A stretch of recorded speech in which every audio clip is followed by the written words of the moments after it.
A Chinese state-backed automaker just switched on the world's first production line for a battery that doesn't use a single drop of liquid inside the cell. No liquid electrolyte means no fire risk in the way every current EV battery carries it. And it means something else too. Energy density high enough to take a Tesla's real-world range and put a real number next to double it. This isn't a lab slide. The line is running right now. And the detail that's actually rattling battery engineers isn't the range number everyone's repeating. It's who got there first. I'll get to that. Subscribe so you catch breakthroughs like this before the headlines flatten them. Here's why this matters to you. Every electric car on the road today, Tesla included, runs on a liquid electrolyte battery. That liquid is what lets ions move back and forth while you charge and drive. And it's also the single biggest limitation in the whole design. It's flammable, it degrades, and it caps how much energy you can pack into a given size and weight.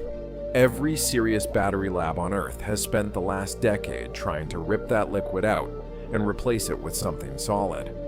Whoever solves it first doesn't just get a better battery, they get a different car.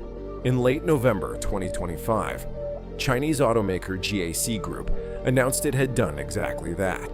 Its production line is turning out solid-state cells rated above 60 amp-hours, which is the threshold engineers consider the minimum needed for a real passenger car, not a phone or a power tool. GAC says these cells will support driving ranges north of 1,000 kilometers, about 621 miles, more than double the roughly 500 kilometers, 310 miles, a typical liquid electrolyte EV pack delivers today. Small batch vehicle testing was already scheduled to begin in 2026 in GAC's own Hypetech model line, with mass production targeted for sometime between 2027 and 2030. That range number alone is why this story is spreading, but it's not the part that should actually worry you. Here's what I've been holding back. GAC isn't building this battery alone. The cells are coming from a company called Greater Bay Technology, and by April 2026, GBT had its first sample cells off the line, hitting energy densities of 260 to 500 watt-hours per kilogram. For comparison, the best liquid lithium-ion packs on the road today, the ones in your Tesla, your Hyundai, your VW, top out around 200 to 250 watt-hours per kilogram at the pack level. GBT's cells tested through nail penetration and thermal shock without fire or explosion, because there's no flammable liquid left inside to ignite in the first place. Do the math on what that actually means in a car. A Tesla-style pack today delivering roughly 300 miles of real-world range at around 75 kilowatt-hours could, with this chemistry, push past 600 miles in the same physical footprint and the same weight. Or Tesla could keep the range exactly where it is and cut the pack down to a fraction of the size and cost. Either way, the constraint that every EV maker on the planet has been designing around for 15 years just moved. And GAC is not out on an island doing this quietly. SAIC Motor, one of China's other state-backed giants, announced in that same window that it had completed its own main production line for all solid-state batteries. Separately, Chinese researchers led by academician Chen Jun published results in the journal Nature in February 2026, showing a lithium metal electrolyte built by swapping oxygen atoms for fluorine that hit energy densities over 700 watt-hours per kilogram in lab conditions, and still held nearly 400 watt-hours per kilogram at minus 50 degrees Celsius.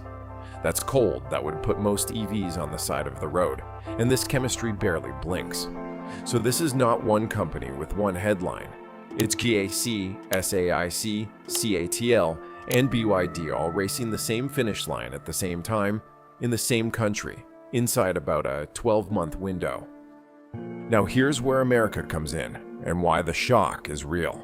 Toyota has publicly targeted 2027 to 2028 for commercial solid-state batteries.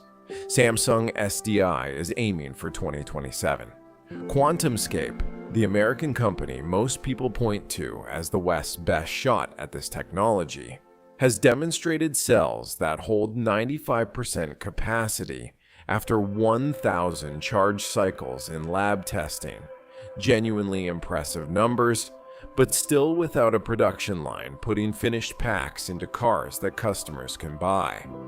Jiaxi already has metal coming off a line built for 60 amp-hour automotive cells. That's not a one-year gap. Depending on how you count it, that's closer to 2. And the reason China got there first isn't a mystery. CATL and BYD alone already account for more than half of all EV batteries used worldwide. When you already control that much of the global supply chain, and your government has organized nearly every major battery maker in the country into a single coordinated body, the All-Solid-State Battery Collaborative Innovation Platform, you're not starting a race from zero. You're starting it from a head start nobody else in the industry has. None of this means solid-state batteries show up in your driveway next year. GAC itself is targeting 2027 to 2030 for real mass production. In getting a cell that survives a lab test to survive 10 years of potholes, summers, and winters in a customer's driveway is its own separate fight. Skeptics inside the industry, including senior Chinese battery scientists themselves, have publicly predicted solid state may only capture a small slice of the market within a decade. Batteries have a long history of lab breakthroughs that take years longer than promised to reach a showroom floor. But the production line is real. The 60 amp-hour cells are real. The range numbers are what the company that owns the line is telling regulators and investors, not what a press release for a concept car says. And while Detroit and Silicon Valley are still talking about solid state in future tense, a Chinese state-backed automaker just started making it in present tense.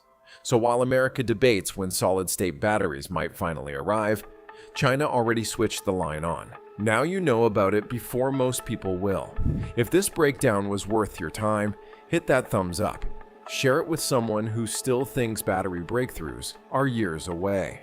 And subscribe so you don't miss what comes off that line next. Real question for the comments. If a 600-mile EV shows up at a normal price before Tesla ships one, does that change what you drive next? Tell me below.